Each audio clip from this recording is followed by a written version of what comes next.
अक्सर पेशेंट बोलते हैं कि भाई हमारा किस ग्रेड का ऑस्टियोआर्थराइटिस है, स्टेज 3 है, स्टेज 4 है। तो इसको अगर हम डिवाइड करें तो जो ऑस्टियोआर्थराइटिस है वो 4 ग्रेड में होती है, ग्रेड 1, 2, 3, 4। ग्रेड 1 और 2 को हम यूजुअली माइल्ड मानते हैं और इन केसेस में यूजुअली सर्जरी की जरूरत नहीं पड़ती है, दवाइयाँ, इंजेक्शन या एक्सरसाइज से काम चल जाता है। इट्स ओनली ग्रेड 3 एंड 4 जिसमें की प्रॉब्लम इतनी ज्यादा बढ़ गई होती है कि इसमें दवाइयाँ नहीं काम करती हैं, इंजेक्शन नहीं काम करते हैं और इस ग्रेड में सर्जरी की जरूरत पड़ती है। तो ये जो ग्रेडिंग होती है ये एक्सरे के बेस पे की जाती है। जॉइंट स्पेस कितना बचा है, कितनी नैरोइंग हुई है, बोन से बोन तो नहीं टकरा रही है, ये सारे फैक्टर देख के ये स्टेजिंग की जाती है।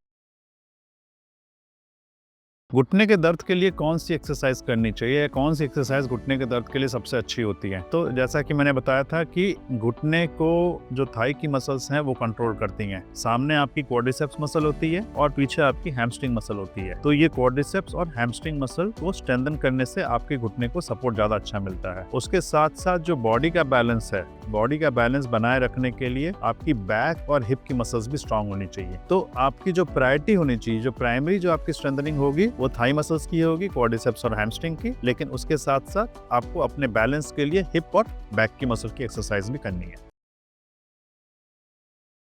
वो कौन सी 3 बातों का ख्याल रखना चाहिए नी रिप्लेसमेंट सर्जरी के बाद जिसमें कि प्रॉब्लम ना हो सके। तो इमीडिएटली आफ्टर नी सर्जरी सबसे पहले आपकी सर्जरी हुई है, मेजर सर्जरी हुई है, यहाँ पे एक वुंड है, तो वुंड केयर बहुत जरूरी है। अगर वहाँ पे सफाई नहीं रखी जाएगी तो इन्फेक्शन होने के चांसेस होते हैं। तो wound care management is very essential. दूसरी चीज है, अगर आपको अच्छे रिजल्ट चाहिए तो आपको उसके लिए एक्सरसाइजेस करनी जरूरी है, स्ट्रेंथनिंग के लिए भी और मूवमेंट के लिए भी। अगर आप एक्सरसाइज ढंग से नहीं करोगे तो मसल में पावर नहीं आएगी, स्टिफनेस रहेगी, पेन रहेगा। तो एक्सरसाइज सर्जरी के बाद बहुत जरूरी है। और तीसरी इंपॉर्टेंट बात यह है कि एक्सरसाइज की ओवरडूइंग भी नहीं करनी है। बहुत से लोग सोचते हैं कि सर्जरी हो गई, काम खत्म, सब कुछ करना शुरू कर दो। ऐसा नहीं है, बिकॉज आपकी एक मेजर सर्जरी हुई है, आपकी मसल्स अभी तक हील नहीं हुई है। अगर आप उसमें जल्दीबाजी करोगे, ज्यादा एक्सरसाइज करोगे जबकि आपकी मसल्स अभी वीक हैं, तो इसमें फिर से कॉम्प्लिकेशन होने के चांसेस होते हैं। तो इसीलिए ये 3 चीजें जो हैं इमीडिएटली सर्जरी के बाद आपको इन 3 चीजों का ध्यान रखना बहुत जरूरी है।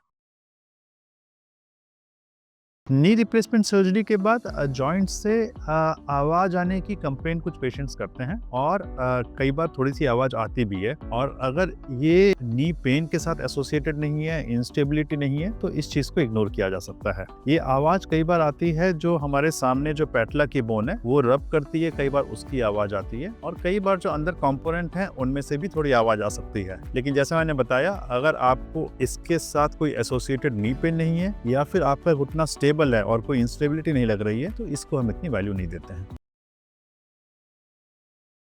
कई बार आर्थराइटिस के पेशेंट नी में स्वेलिंग लेके आते हैं। और ये स्वेलिंग क्यों होती है? या तो कई बार इस पे जोर ज्यादा आ गया होता है, या इरिटेशन अंदर होती है क्योंकि वहाँ पे मेनिस्कस या कार्टिलेज में टियर होता है। उन सब चीजों से घुटने में फ्लूइड ज्यादा बनना शुरू हो जाता है। तो ये फ्लूइड जो है जब वॉल्यूम ज्यादा बढ़ जाता है तो पेन करता है। तो इसमें ऐसा नहीं कि हर बार कोई सर्जरी की जरूरत पड़ती है। इसको हम अपने क्लिनिक में या ओपीडी प्रैक्टिस में हम इसको एक नीडल से निकाल सकते हैं और उससे मरीज को बहुत अच्छा आराम आ जाता है। अगर फ्लूइड ज्यादा नहीं है तो हम पहले सिर्फ दवाइयां देते हैं, बॉडी उसको अपने आप ही सोख सकती है। लेकिन अगर फ्लूइड ज्यादा है तो उस सिचुएशन में हम एक नीडल से उसको निकाल देते हैं।